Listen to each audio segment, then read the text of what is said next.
Hi, my name is Eleanor Barraza. My full name is Eleanor Ybarra Barraza. And I grew up in Van Nuys, California. I'm a grandma and a great-grandma. I was born July the 1st, 1940, and I was born in Los Angeles, California, at the County General Hospital. My mother was Rosie Magdaleno Ybarra. She was outgoing, happy and outgoing, very friendly. She loved to help people. My mother was brought over here to the United States when she was 2 years old, and she went to the 6th grade. And then she had to leave school to help my grandmother raise the rest of my mom's brothers and sisters. My grandma's name was Felipa Magdaleno, and my grandpa's name was Zenaido Magdaleno. My mom's brothers were Lupe Magdaleno, and he worked at General Motors, and he got killed there at General Motors. He fell through a hole on the floor, from the top floor all the way to the bottom, and he got killed there. And my uncle Rodolfo Magdaleno, Alfonso Magdaleno, Delfina, Delia, Stella, Trino, and my mother, because I was 8. But my grandma had 2 sets of twins that passed away. So that was, maybe she had like 15 kids. My Tia Annie was my mom's other sister too. My brother was Joseph Ybarra, and my other brother was Stephen Ybarra. I was the oldest. We all went to school, we all went to Catholic school. We all grew up in the valley. And my other brother, he's taller than all of us and outgoing, sometimes friendly, sometimes not. What's a memory you have of you and your brothers getting in trouble when you were little kids? Oh my God. My dad had a long top coat. He never wore it, but he had it hanging way back in the closet. And one day we got in the top coat, and we got in the pockets, and he had very, very, very old coins. And we got the money, and we went to the store and bought candy, and we spent the money. And one day he said, "Oh, I have something that I want to show you." And we said, "What are you going to show us?" And he said, "Oh, you'll see." And he went to the closet, and my brothers and I looked at each other, and oh my God. And he said, "That's funny. I know I put those old coins in my pocket, in my coat pocket." We looked at each other, we were in trouble. And he brought the coat out, turned the pocket inside out, and no coin. And he said, "Did you guys get the coins that were in here?" And we looked at each other, and of course we said yes. He says, "Where's the money?" We spent it. We bought candy and cookies. And he got so mad at us that we couldn't watch TV for a whole week, and that was a real punishment, because at that time not everybody had TV. So we didn't watch TV for a whole week. Did you guys learn your lesson? Yeah, we learned our lesson. And during that week, my older brother and I, we slept in the front porch. My mom had a couch that turned into a bed. We slept on there, and that night there was an earthquake. And everything was shaking. We didn't know what was happening. And we jumped up out of the bed, and my mom and my dad were, "Come over here, come over here." I go, "What's happening?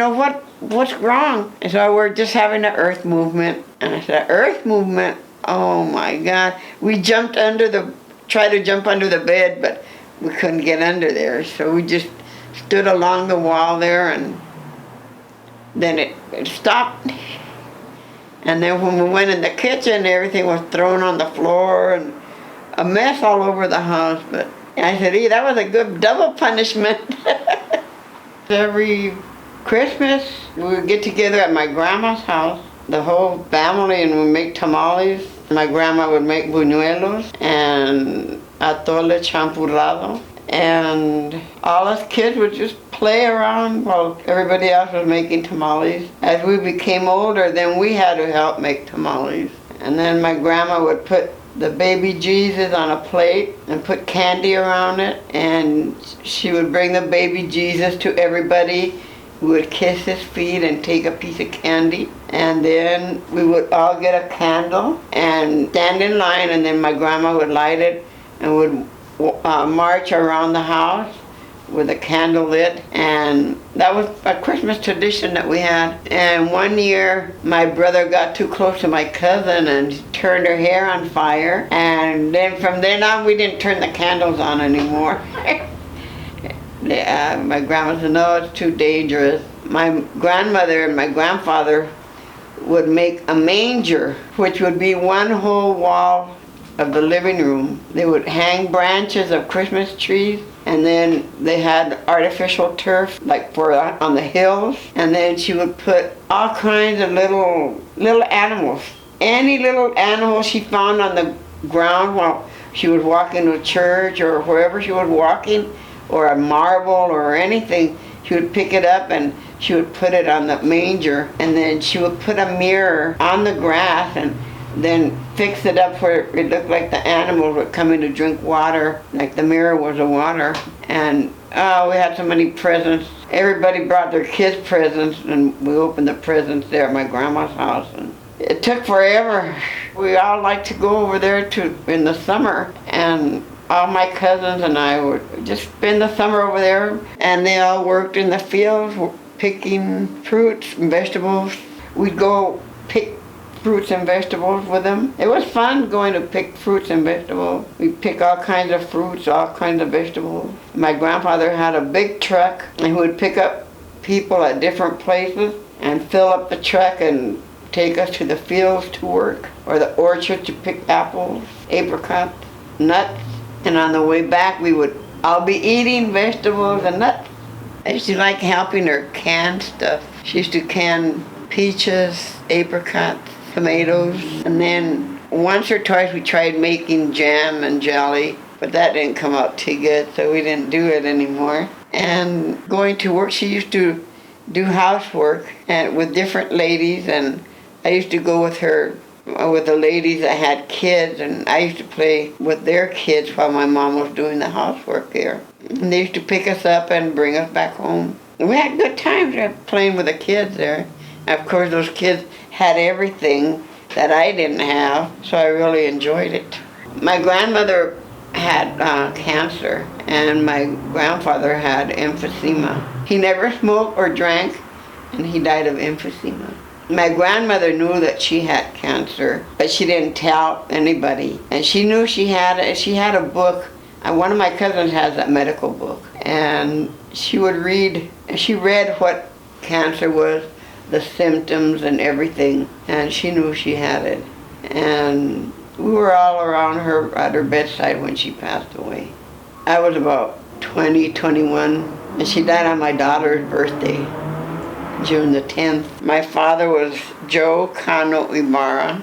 He was born here in Los Angeles, California, and my father worked in the brickyard. My father was the same way. He was very outgoing and helpful, being that he didn't have a father. His father didn't raise him. I never met my dad's parents, never. I know his mom's name was Helen, but that was it. I never met her or his dad. I don't know who they were. I only knew two of my dad's sisters, which was my tia Vera and my tia Clara. Those were the only two sisters that I knew that he had. I don't know if he had any brothers or not. I never met any brothers. They weren't very close with him. He didn't grow up with them. He only knew a few, and now I vaguely remember them, but before we used to visit them often. We lived in Van Nuys, and we used to go to Los Angeles every weekend to visit his relatives. We used to go to Ybarra Street all the time. And there were some little Christmas tree shaped candies that he used to buy me all the time that we went. I still remember those little Christmas tree candies. They were colored, different colors, and they were called piruli. And there was nothing but sweet syrup. I guess they made it hard. They shaped it into a little tree, but they weren't very close. He didn't know all his relatives, because his mother took him and his two sisters to the train station, and she told him, "Wait right here for me. I'm gonna be back. I'm gonna go get something to eat." And she never came back. She never came back for him or his two sisters. They were taken to the police station, and then somebody in the family came and picked them up, and then they split them up. One aunt stayed with my tia Vera, the other aunt with my tia Clara, and this gentleman that raised my dad, he was related to them in some way, and he got my dad. So he raised my dad. He raised him over here in Van Nuys, California. The man that raised him did a good job. His name was Miguel Cano, and my mom and my dad lived, there were two houses on the property. My mom and my dad lived in the big one because they had us, and the old man, we used to call him Tatita. He lived in the little house, in the small house, and he had relatives that lived 2 and 3 doors away, and when he got real sick, none of them came to take care of him at all. My mom and my dad took care of him. They took care of him until he died. But before he passed away, he asked his lawyer to come to the house. And he told the lawyer, what can I do so my relatives won't fight for the property? I don't want them to be fighting. They never came to take care of me or bring me food or nothing. And he used to call my dad's son, my son Joe, and his wife Rosie took care of me when I was sick. I want to leave them the property, but I know they're going to fight. What can I do to prevent that? And the lawyer told him, what you can do is you can sell them the property. So he said, how much is whatever you want to charge them for the property. So he sold my mom and my dad the property for 1 penny. And of course there was a fight. They tried to take the property, and the lawyer came and showed him. He had sold my dad and my mom the property for 1 cent, and they stayed with the property. Yeah, we had a 2-bedroom house with a big living room, a small kitchen. It had a front porch, and the porch was screened in. We had a back porch also. There was a big fig tree in the back, and my dad built a tree house for us up in the tree. And everybody used to come, when they used to come over, friends, relatives, everybody would play in the treehouse. And then as I got older, my girlfriends started coming over and would play in the house, tree house, and everybody carved their name on the tree trunk. And when they knocked the tree down, I had the bark. I had a piece that had the names on it, but I don't know what happened to it. After all these years, I don't know what happened to it. I went to Limona Avenue School, and then from there I went to St. Elizabeth Catholic School. I went to the 8th grade, and I didn't know at the time that I could have gone straight into the 10th grade, which would be the 8th grade from Catholic school. I went 1 year to Van Nuys Junior High, who were the Mustangs, and then I went to Van Nuys High School. I went up to, at that time they had B11 and A11, and I went to the A11, and then my parents were very strict with me. And I now that I think back, maybe I rebelled because of them being so strict with me, that I couldn't go anywhere by myself. When I got a boyfriend, he was from San Fernando, and I brought him home to meet my parents, and lo and behold, his parents and my parents were compadres. His name was Manuel Valles, and his parents owned a bakery, and the bakery's still there in San Fernando, but it's not owned by the family anymore. It was Valles Bakery. Well, I introduced them to him. I said, Mom, I want you to meet my boyfriend. This is Manuel Valles. And I said, Manuel, this is my mother Rosie, and this is my father Joe. And then my mother said, what's your last name? And he goes, Valles. And he goes, what's your mother's name and your dad's name? And his dad's name was Odilon, but his mom's name I can't remember. And he goes, oh, are they the ones that own the bakery? And he goes, yeah, that's why you know them? And she goes, yes, they're my compadres. And I go, oh my God, I had to be somebody that they knew. And it didn't matter, they didn't let me go out by myself with him. I had to take my friend with me, otherwise I couldn't go. So that part I was kind of ticked off. I dated him for maybe about a year, and then we broke up. I don't remember why we broke up, but we broke up. And that's the last I saw of him. By that time, that's when I met your grandpa. I was in high school when I met your grandpa.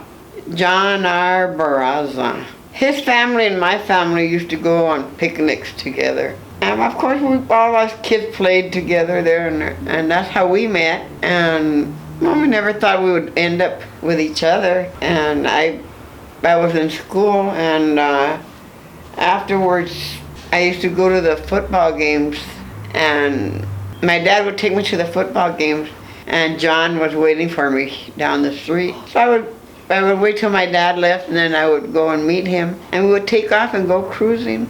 And then he'd be back at the time that the football game was over, and my dad would pick me up. So you're a bad girl. Yeah.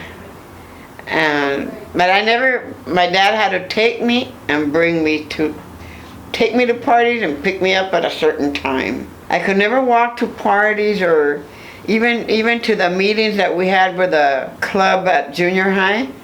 My dad had to take me and had to pick me up.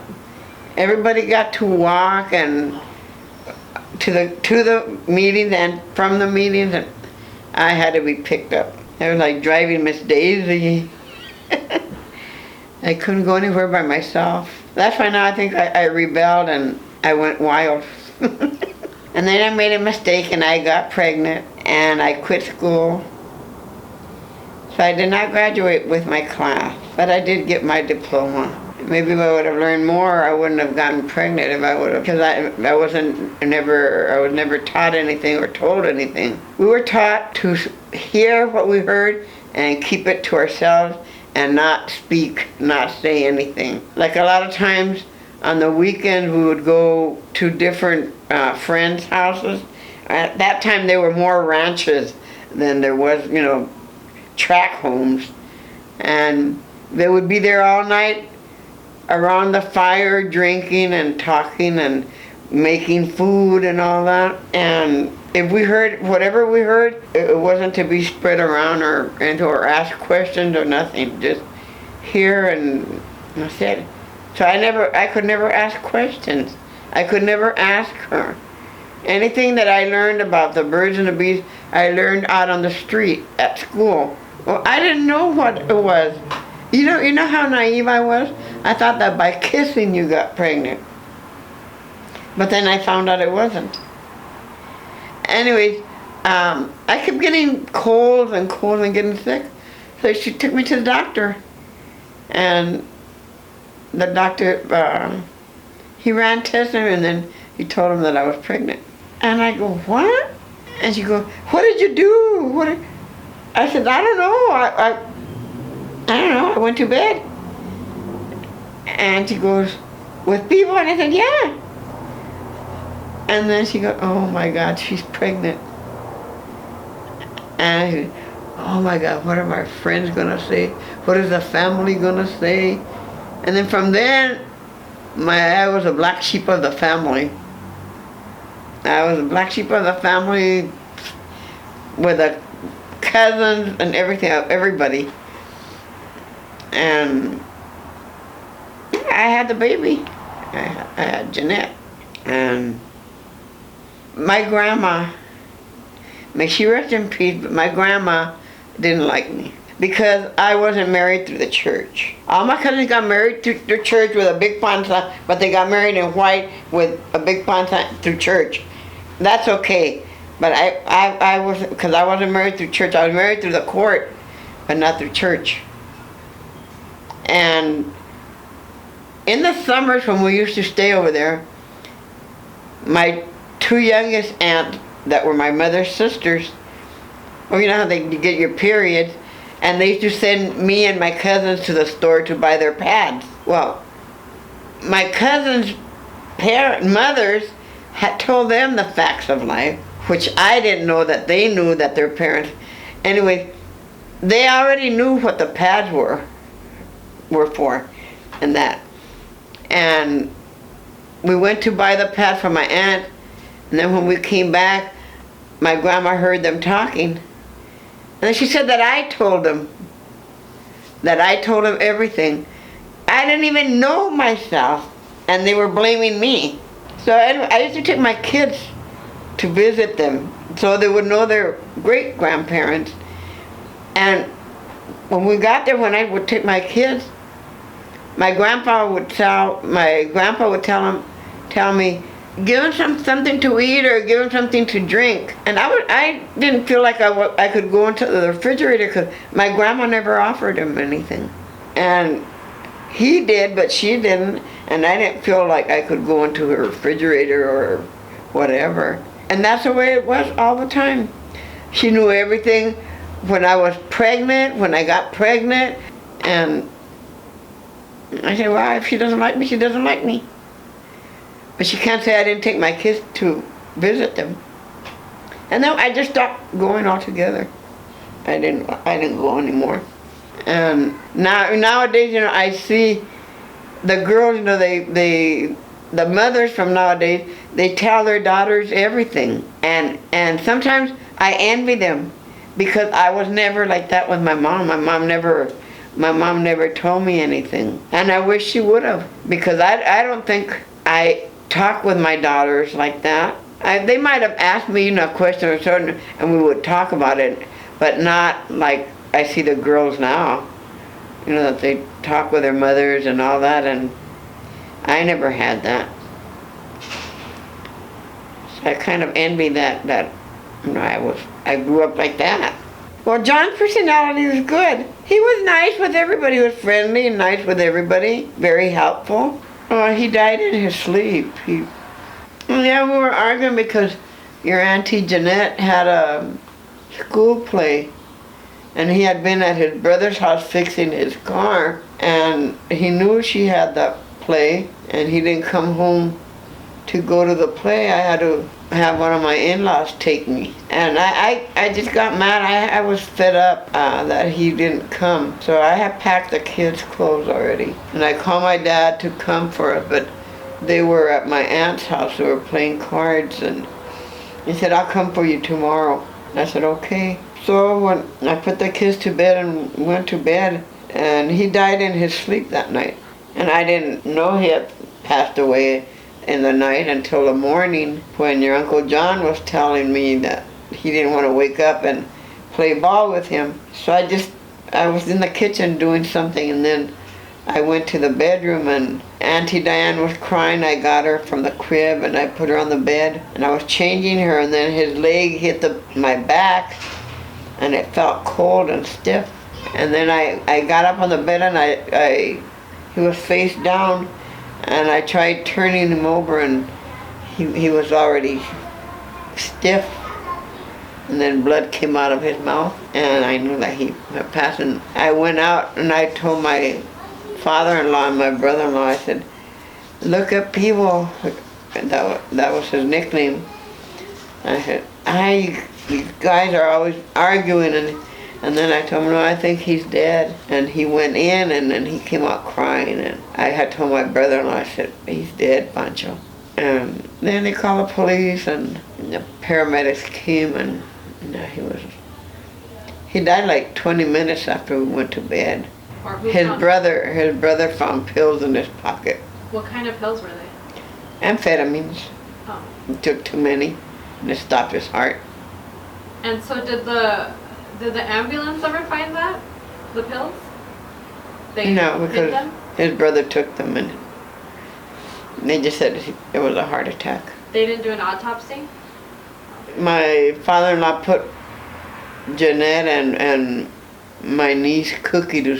There was Jeanette and a niece of his to sweep in there before the police came. It was that girl from Mexico that was there. We lived in the garage. Where can you sweep in the garage?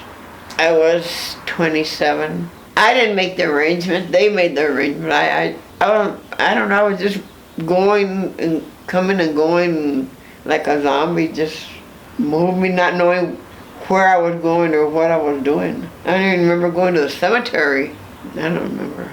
When we lived with your Nana, after your grandpa passed away, we went to live with my mom and my dad, and there were so many of us that Jeanette went to live next door with her Nina for a while. And then when I got a house, I rented a house on Hazeltine in Van Nuys. We all moved over there. Me and all my kids moved over there. And then they sold the property there. We had to move. We moved to Kittredge, right over here. And then from there, we went to Sylvan. They all went to Van Nuys High School. I had always told them, if you don't want to go to school, tell me and stay home. Don't tell me you're going to school and you're going to go somewhere else. Because I made that mistake one time. My mom thought I was at school, and we ditched a bunch of the girls. And we went to the beach.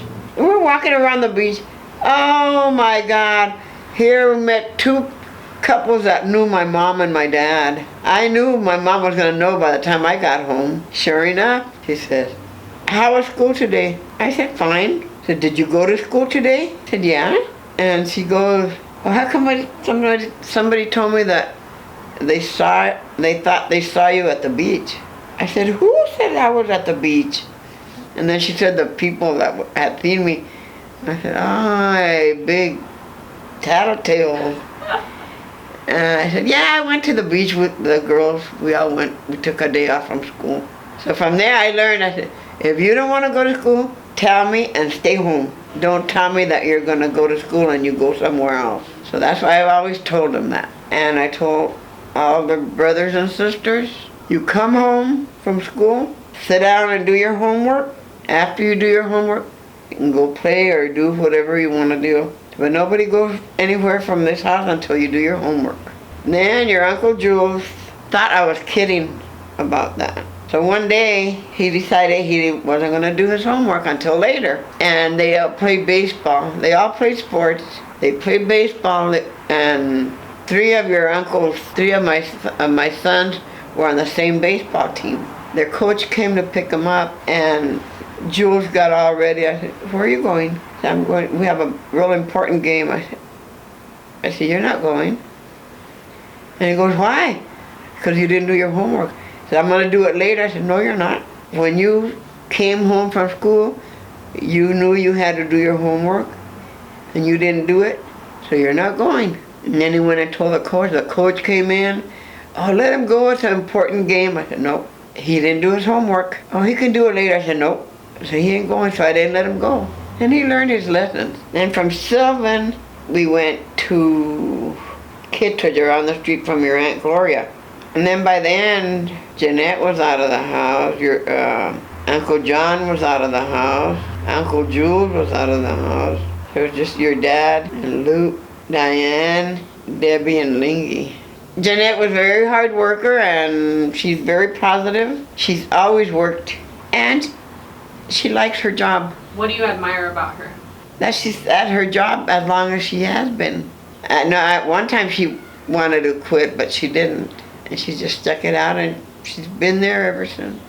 She likes to have fun, and she likes to go to the casinos. She's gotten into that, and she's easy to get along with. Diane is the same way. She works with Jeanette, hard worker also, athletic, likes to have fun and independent, and she thinks about her son all the time. She's nice with everybody. You ask her a favor and she'll never say no.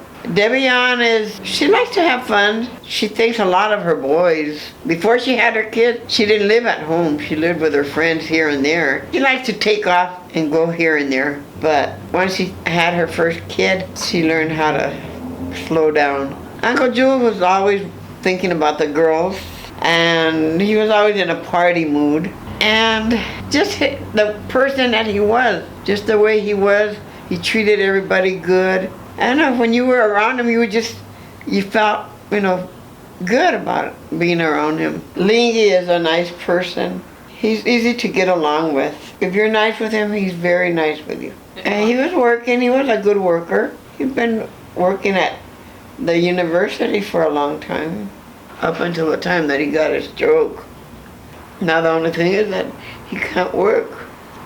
It's not because he doesn't want to. It's just his, after he had the stroke, he isn't able to use his right hand. Lupe is he's outgoing. He takes me places. We have a lot of fun when he takes me to swap meets, or we go to the 3rd Street Promenade. And Uncle John is a good worker. He hasn't retired yet. He's still working. And he loves USC, likes the Dodgers, likes the Raiders, and he likes to go to the games. He's very good-natured. He adores his grandson, Caleb, because he lives here, and Bryce, when he comes down, he gets treated the same. He's a good grandpa.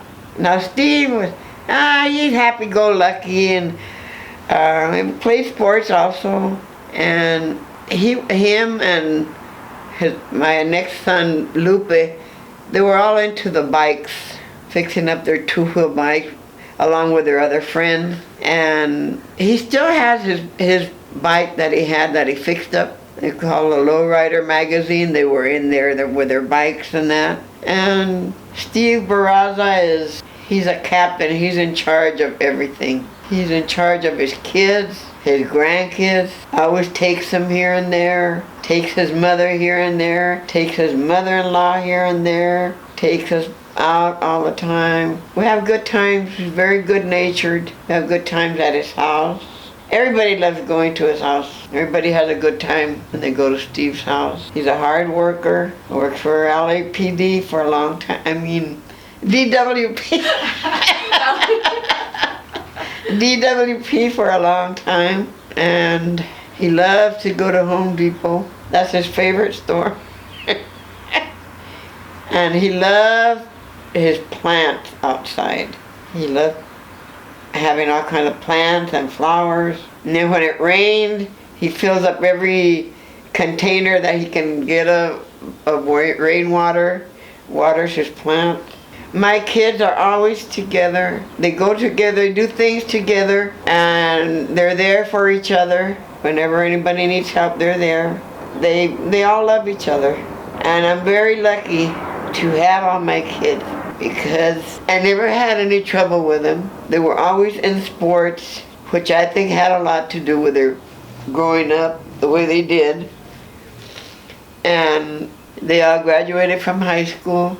And the grandkids grew up the same way, going to school, playing sports, and they're there, and then they hang around together, and they make me very proud of. If you could go back to right before you found out you were pregnant, would you change anything? Nah, I wouldn't change anything. Everything's turned out good. What are you most proud of yourself to this point? That I did a good job with my kids. I think I did. What were some of the jobs that you had throughout your life? I worked in a poultry company where they kill chickens and turkeys and that, and we used to degut them and pack them up, and I used to put the necks in the bodies. The turkey was here and the neck was here on the hook. I take it off the hook and put it in the turkey, and the next one, the next one, the next one. And the ladies used to make fun of me because there was all sizes of necks. Sometimes they were little, sometimes they were big. The little one. And then the crop where they keep their food right in here, it's kind of like a balloon, but it's puffy. It's not flat or anything. It's puffy. And they would take them up and throw them up, and they would stick up in the ceiling. And oh man, the ladies used to make fun of every piece of the turkey. I worked in a factory where they made plastic, like beach balls and rafts and all that stuff made of plastic that you blow up and that. We used to seal the plastics so they don't leak. Then I worked at ITT making oscilloscopes for the boats, for the ships. And then I started working at the city. I worked for 25 years. And I just retired in 2013. So I'm a retired crossing guard. When you pass, when that day comes, what do you want them to remember about you? I would like everybody to remember me that I like the mariachis, I loved everybody. Even if they didn't love me, I loved everybody. And then I was a good person and a bad person. I wasn't perfect. And that's it. I tried my best at everything. Okay, so now, if you were to write a note to all your kids, grandkids, and their grandkids, and put it in a box and they find it 20 years from today, what would you want that note to say to them? I would be the best you can and do the best you can and treat everybody just like you would like to be treated. And be good with everybody. And that's it. That's what I would say. If you like to be treated good, treat everybody else good. Be a good person. But most of all, love everybody. Love everybody. Is there anything you want to add that I haven't asked you? Mm-hmm. Oh, perfect timing. All right, look at the camera right here, right in the lens, and do Van Nuys. Call from 1-323-9-2-4-2-3-3-3. There you go. And tell them peace. Peace.